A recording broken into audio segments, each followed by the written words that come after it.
Bienvenue à l'Église 180. Si vous êtes ici pour la première fois, sachez que ça nous fait plaisir de vous accueillir et qu'on espère vraiment que votre expérience parmi nous sera des plus agréables. Aujourd'hui, vous allez entendre un discours simple et actuel au sujet de la Bible. Vous pourrez aussi apprécier une musique positive, contemporaine, imprégnée de foi et d'espoir, le tout dans une ambiance décontractée, tout en savourant un bon café. Les dimanches matins, nous offrons aussi un service à l'enfance afin que vos enfants aient du plaisir, soient en sécurité et que vous ayez l'esprit tranquille tout au long de l'événement. Pour ne rien manquer, suivez-nous sur notre page Facebook ou visitez notre site Web. Au nom de toute l'équipe de l'Église 180, bonne rencontre!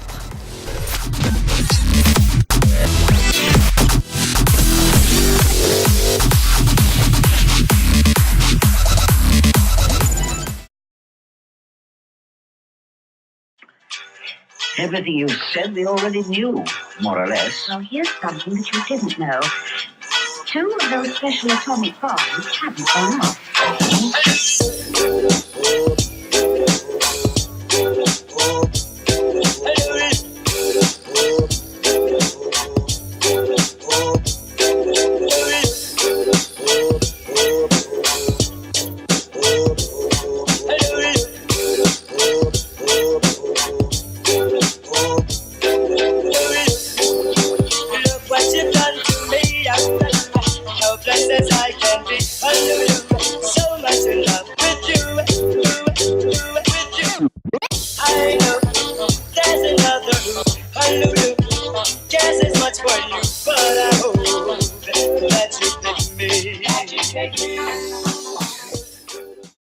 Il va dire dans cet article comme quoi que une des choses qu'il n'aime pas de sa profession, et une des raisons pour lesquelles il avait donné finalement s'est retiré, c'est parce qu'il n'aime pas se battre. Et il va expliquer comme quoi qu'il n'y a eu jamais aucun combat qui a été heureux.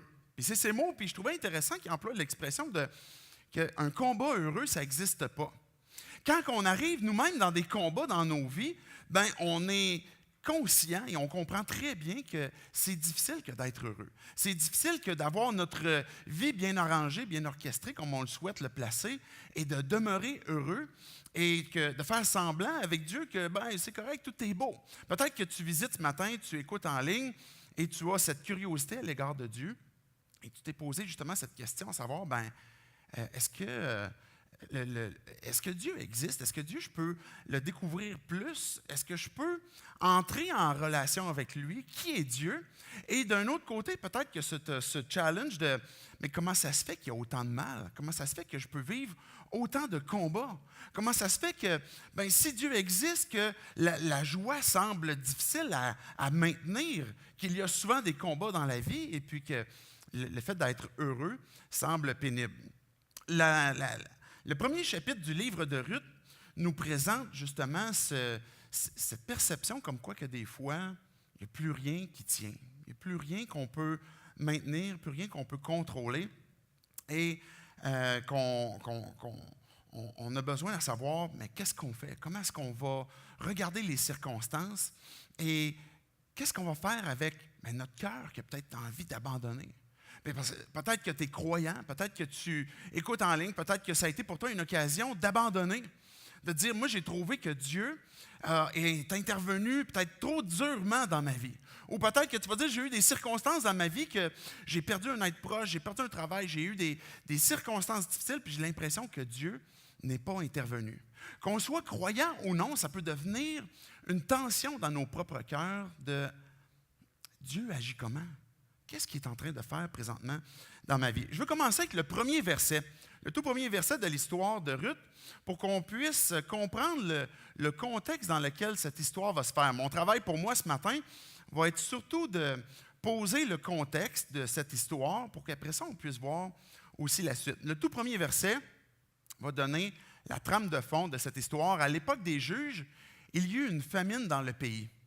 Un homme de Bethléem, de Juda, partit avec sa femme et ses 2 fils séjournaient dans le pays de Moab. On se trouve à une époque qui nous dit le texte, à l'époque des juges. Peut-être que vous ne connaissez pas la Bible, peut-être que vous dites, c'est quoi cette histoire des juges, et puis Moab, et puis Juda, Bethléem. Bethléem, on a déjà entendu parler un peu ici et là, parce qu'on a entendu comme quoi que mais Jésus serait né à Bethléem. Si vous connaissez un peu plus la Bible, vous savez que David, un des rois, sinon le roi le plus important que la Bible nous parle, est né lui aussi à Bethléem. Et ce n'est pas un hasard puisque David est l'ancêtre de Jésus, parce que Jésus est de cette tribu qui est de Juda.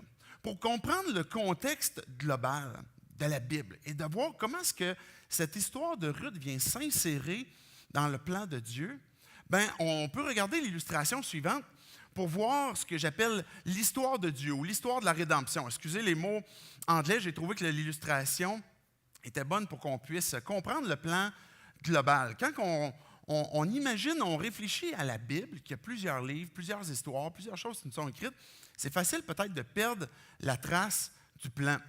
Mais le plan global, c'est que Dieu, dans son intention initiale, était de nous créer pour qu'on puisse être en relation avec lui.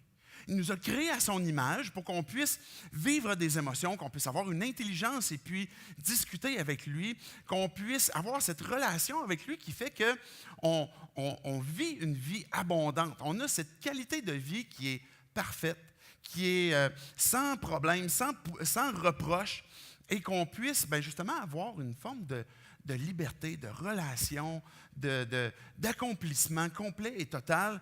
Et le plan de Dieu était qu'on puisse justement le connaître, se faire connaître à nous. C'est la raison pour laquelle on est des êtres relationnels. On aime être en contact avec les gens. On vient de terminer une série qu'on a appelée Stretch, puis on a parlé de l'isolement.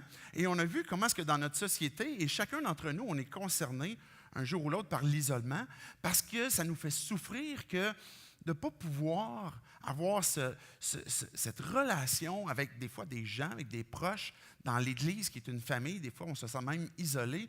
Et ultimement, envers Dieu. On a été créés pour être en relation avec Dieu. Et ce plan que Dieu avait, est encore désiré par Dieu dans nos vies. Maintenant, la difficulté qui est arrivée dans cette histoire de Dieu qu'on voit dans les Écritures, dans la Bible, est arrivée la chute. Le moment où on a décidé, où chacun d'entre nous, j'ai décidé, et que ça remonte même à l'époque d'Adam et d'Ève, de dire « je veux me séparer de Dieu ». Parce que mon désir, dans le fond, c'est de vraiment être libre. Et on s'est mis à croire un mensonge qui est, si je réussis dans le fond, à extirper Dieu de ma vie, là, je vais être encore plus libre. Je vais être comme Dieu lui-même. Et on a fait ce choix de, Dieu, c'est terminé entre nous, et puis je veux faire ma vie seul. C'est ce qu'on appelle la chute. Ce moment précisément aussi où ce qui est arrivé au début de l'humanité, qui se répercute encore aujourd'hui, que quand on réfléchit à nos propres vies, on est capable de voir et on est nous-mêmes conscients qu'on fait des choix qui, ultimement, en viennent même qu'à nous détruire, qui ne sont pas les choix que Dieu désirait pour notre propre vie. Des choix, des fois, de tromper, de mentir, de se faire justice à nous-mêmes et qu'on a des fois les meilleures intentions du monde, mais qu'on réalise que finalement, la voie qu'on a poursuivie de se divorcer du plan de Dieu pour nos vies, est en train finalement de nous détruire. Et ultimement, la conséquence de ça, c'est que quand je déclare à Dieu mon indépendance, et Dieu, je ne veux plus rien savoir de toi, mais ultimement, la conséquence, c'est que je suis séparé de Dieu. Et que si Dieu, il me voit vouloir faire ce poste de recul face à lui, il me laisse libre, mais le problème est qu'une fois séparé de Dieu, on n'a plus cette vie que Dieu a planifiée pour nous. Cette vie qu'on découvre pleinement quand on est attaché à Dieu. Et qu'on réalise que finalement, ce qu'on a de besoin, c'est de cette portion que la Bible va appeler la rédemption. La rédemption est un grand mot qu'on va employer finalement dans notre jargon pour nous aujourd'hui, qu'on va essayer de se racheter. Je fais une connerie, j'ai menti par exemple à quelqu'un, et puis je réalise que ça lui a fait du tort. Je réalise que j'ai parlé dans son dos, peu importe, et que là, finalement, je veux me racheter. Je veux essayer de reprendre le mal que j'ai fait. Je vais essayer d'effacer ce que j'ai fait. Et on passe notre vie à essayer de se racheter et qu'on réalise qu'à un moment donné, on arrive au bout de nos ressources et qu'on est incapable. Parce que ultimement, se racheter de Dieu par rapport à Dieu, avec le mal qu'on a fait, on ne peut pas. On ne peut pas le faire. Et cette circonstance, cet état de nos âmes qui est séparé de Dieu à partir du moment qu'on s'est déclaré indépendant de Dieu, a besoin d'être racheté, mais pas par nous-mêmes, parce qu'on n'en a pas la capacité, mais par un rédempteur. Celui qui est envoyé, celui qui a été donné, celui qui a été planifié par Dieu, c'est-à-dire Jésus. Et quand on regarde dans l'histoire de la Bible, bien, on voit qu'au tout début de la chute, déjà Dieu a dit, un rédempteur va venir pour pouvoir vous racheter, pour pouvoir vous rétablir dans une relation avec moi. Parce que le mal qu'on a choisi, non seulement nous sépare de Dieu, mais aussi continue de détruire nos propres vies. Et que celui qui a été choisi, on va dire Jésus-Christ, le mot Christ veut littéralement dire celui qui est choisi, oint. Donc, Dieu qui nous a donné son Fils a pourvu ce Rédempteur pour pouvoir venir finalement prendre notre place. Je vais en parler brièvement tantôt, vers la fin, pour dans un but ultimement de nous amener à la restauration, de nous rétablir en relation avec lui et que nos vies qui ont été détruites de par notre orgueil, nos choix que l'on a faits, mais qu'ils puissent redécouvrir, que nos âmes puissent redécouvrir la vie en Jésus. Qu'on puisse être restauré, que même ultimement, que même ce qui est le plus fatal qu'on pourrait considérer comme étant la mort, que Dieu apporte la vie avec la résurrection. C'est le plan global de Dieu. L'histoire de Ruth vient s'insérer exactement dans cette histoire où on est en train où Dieu est en train d'orchestrer son plan pour pouvoir nous inclure. Quand que Dieu a vu notre choix de se séparer de lui, bien, ce qu'il a fait, il a planifié à travers l'humanité venir nous visiter. Et Dieu ne s'est pas contenté de dire du haut du ciel, « OK, la gang, comme essayez de faire du mieux que vous pouvez, et puis je vais vous donner des conseils à droite puis à gauche, puis on espère que vous allez réussir. » Il savait très bien que ça ne marcherait pas. Et ce que Dieu a fait, c'est qu'il a dit, bien, je vais moi-même venir sur terre. Et à travers une descendance, à travers un homme, on remonte dans l'histoire finalement, qui était Abraham, et puis qu'il a eu des fils, et puis que cette descendance-là, finalement, est devenue une grande famille, et cette grande famille-là est devenue une nation. Je suis en train de placer les morceaux pour qu'on puisse comprendre que quand on parle qu'un homme a quitté Bethléem, du pays de Juda, pour aller à Moab, on est en train de voir dans le plan de Dieu que cette nation qu'on appelle, en remontant dans l'histoire, les Hébreux, et qui plus tard deviennent finalement des Israélites, qui sont de la descendance d'Israël, qu'on appelle aussi plus tard les Juifs, mais que Dieu est descendant d'Abraham dans le but de venir connecter avec chacun d'entre nous. Et que là, on se retrouve dans cette grande histoire avec un tout petit clin d'œil à travers l'histoire de Ruth. Et on se retrouve à une époque que l'histoire va nous dire à la période des juges. Et quand on regarde l'histoire de Dieu, le livre des juges que l'on a dans la Bible se trouve dans notre Bible juste avant le livre de Ruth. Et ce que Dieu nous dit à travers le livre des juges, c'est que dans le fond, l'humanité essaie constamment de se racheter, de poursuivre une liberté qu'il n'obtient jamais, d'adorer, finalement, d'assouvir une forme de « j'ai besoin d'adorer, j'ai un besoin d'entrer en relation, j'ai un besoin d'espérance » et que l'humanité va continuellement se forger des moyens de par ses propres idées pour assouvir ce besoin de liberté, d'adoration. Et l'époque des juges, c'est un cercle vicieux qui montre finalement le peuple, cette descendance avec laquelle Dieu allait venir nous visiter, qui constamment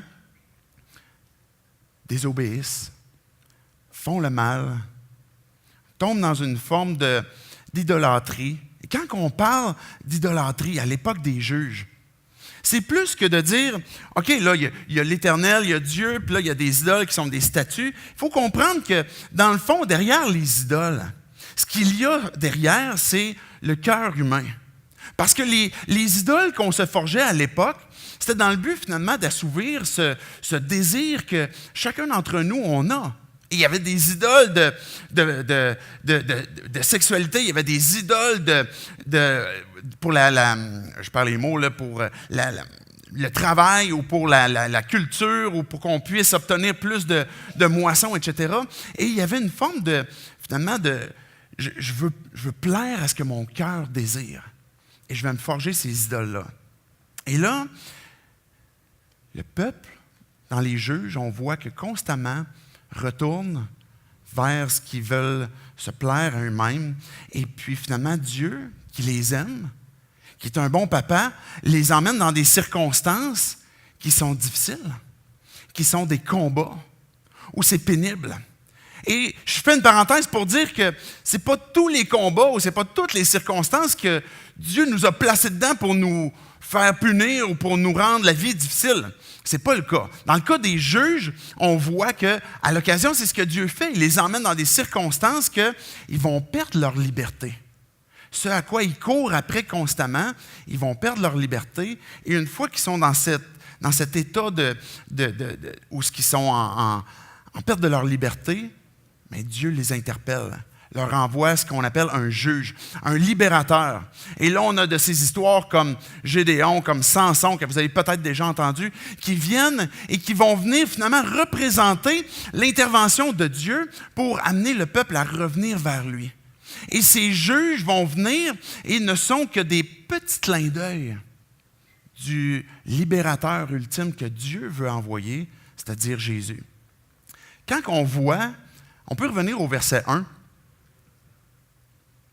À l'époque des juges, on comprend que le contexte de l'histoire de Ruth était difficile, où le peuple, où Dieu a voulu intervenir pour rejoindre l'humanité, est constamment en train de vivre des difficultés, de perdre une forme de liberté. Et on voit qu'il y a eu une famine dans le pays. Un homme qui était de Bethléem, de Juda, est parti avec sa femme, ses 2 fils, et sont partis séjourner finalement à Moab.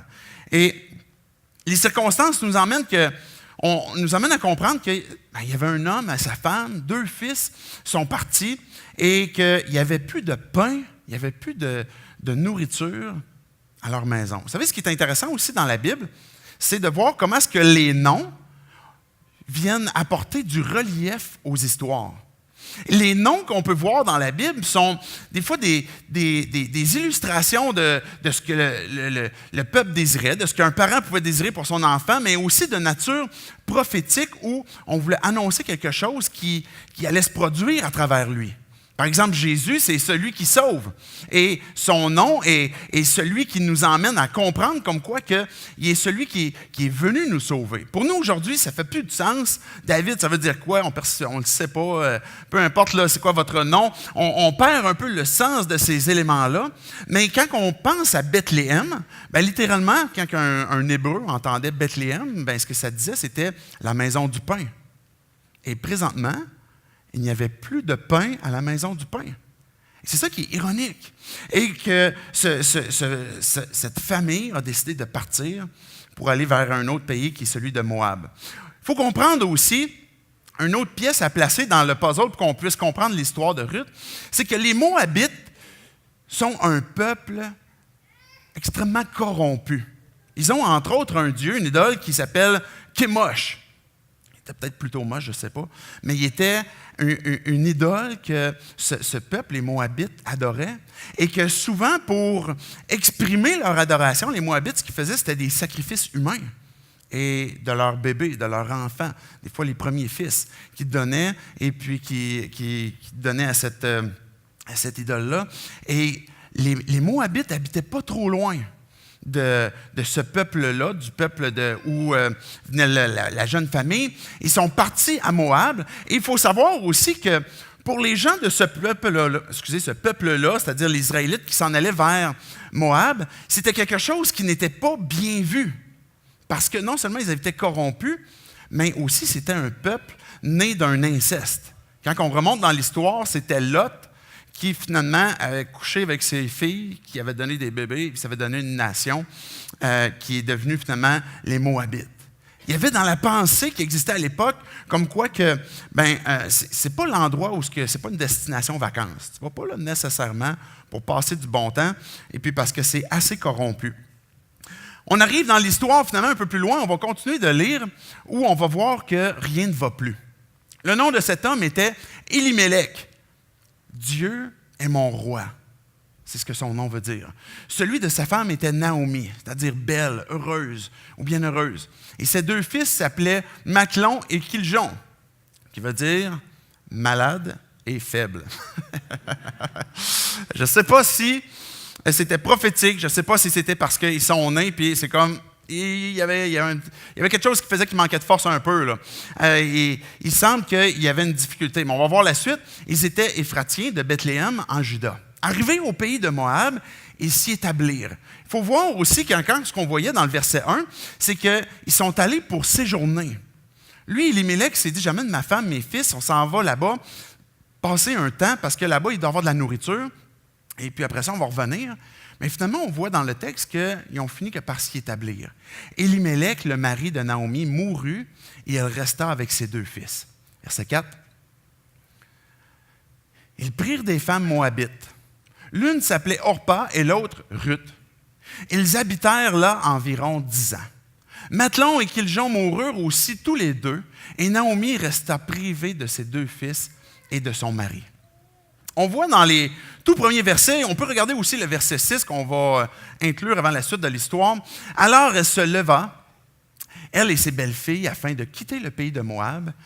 En effet, elle avait appris que l'Éternel était intervenu en faveur de son peuple et lui avait donné du pain. Le pain était revenu finalement à Bethléem dans cette maison de pain. Ruth, mais Naomi, qui était la mère, elle perd son mari. Elle perd ses 2 fils, se retrouve finalement seule avec ses 2 belles-filles, qui semblent, de ce qu'on peut voir dans l'histoire, on connaît moins Orpa, qui était l'autre fille, et Ruth, mais qui semblent être des bonnes filles, qui semblent aimer leur belle-mère, qui semblent avoir été des bonnes femmes pour leur mari. Mais on voit que déjà rapidement, qu'est-ce qui se passe dans la vie de Naomi? Comment ça se fait que tout semble bien aller? Juste avant la famine, elle est mariée, 2 enfants, 2 fils. Et la famine arrive. Elle est obligée de déménager. S'en va finalement dans un autre pays, change de contexte. Son mari meurt. Mais Dieu, il se passe quoi? Heureusement, mais il me reste 2 fils. Et ces 2 fils vont trouver aussi des femmes, mais les 2 fils finissent que par mourir eux aussi. Et là, plus rien ne va. Qu'est-ce qui se passe dans sa vie? On voit qu'à un moment donné, Naomi va se poser des questions. Est-ce que Dieu est en train de m'en vouloir?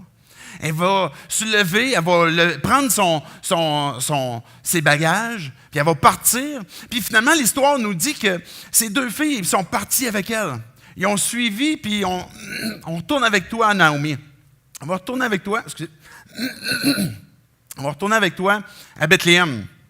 Donc, Naomi, elle ne veut pas. Vous ne pouvez pas faire ça, les filles, parce que vous allez souffrir si vous faites ça. Vous savez, une autre chose qu'il faut comprendre aussi dans le contexte, pour comprendre la souffrance, c'était la condition de la femme. Vous savez, jusqu'à tout récemment, la femme ne pouvait pas voter au Québec. C'est 1940. La plupart d'entre nous, on n'était pas nés, mais c'est quand même pas si loin que ça. 1940, où la femme a eu le droit de vote au Québec. Et quand on regarde la condition de la femme dans les dernières décennies ou le dernier siècle, elles ont beaucoup amélioré.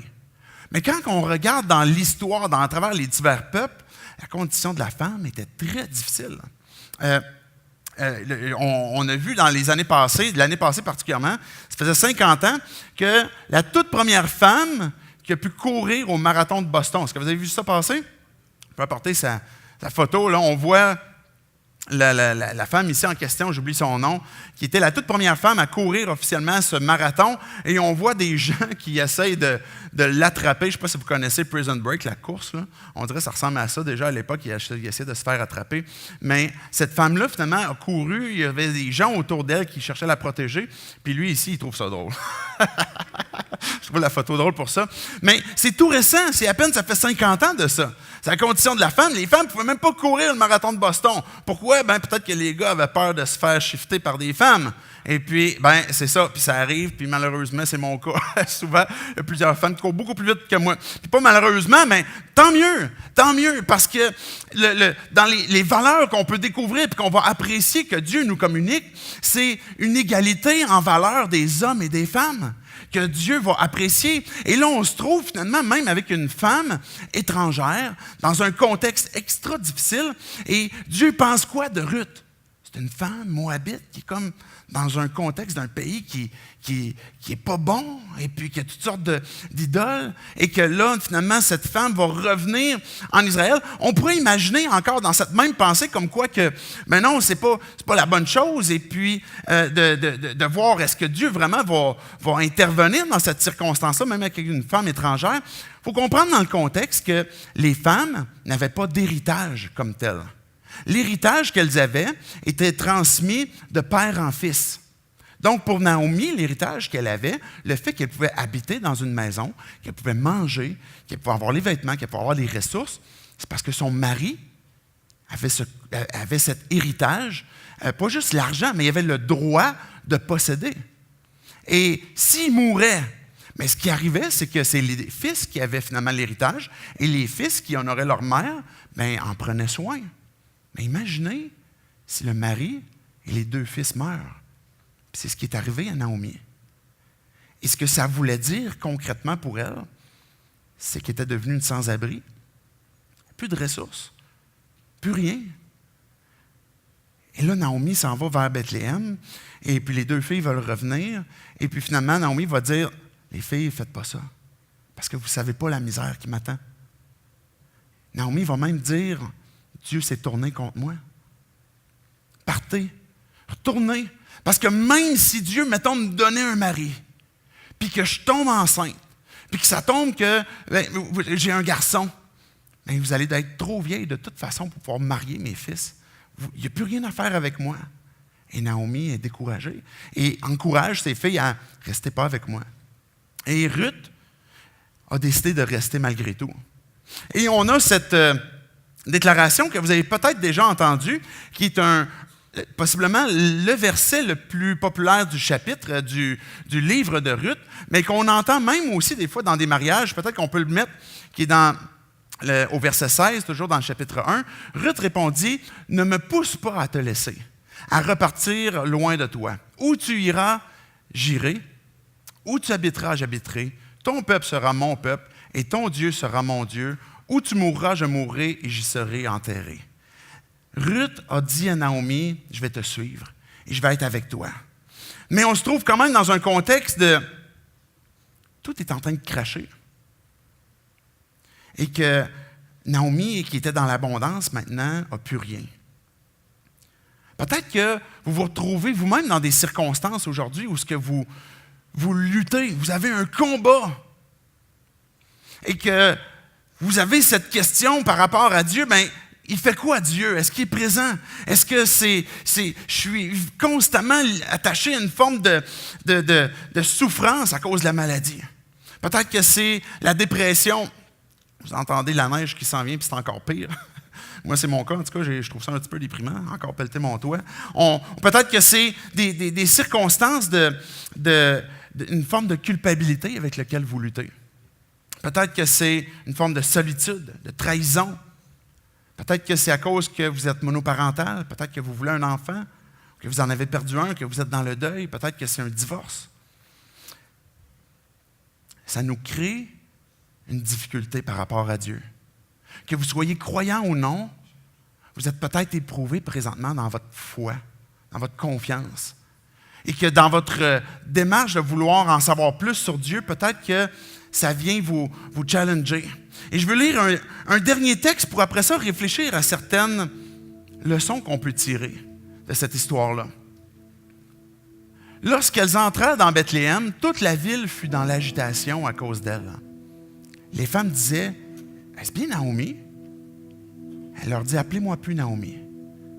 Appelez-moi maintenant Mara, amère, car le Tout-Puissant m'a rempli d'amertume.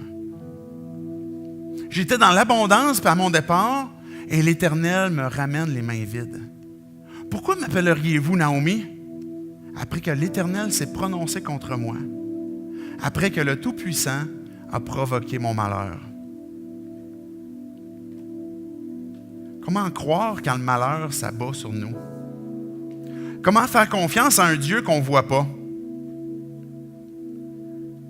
Comment croire que Dieu m'aime quand je peux vivre autant de difficultés?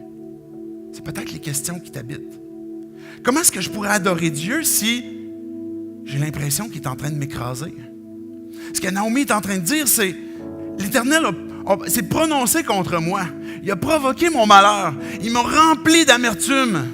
Et Naomi était une femme qui aimait l'Éternel, qui aimait Dieu. Mais elle est arrivée à un point dans sa vie où elle est épuisée, elle est fatiguée.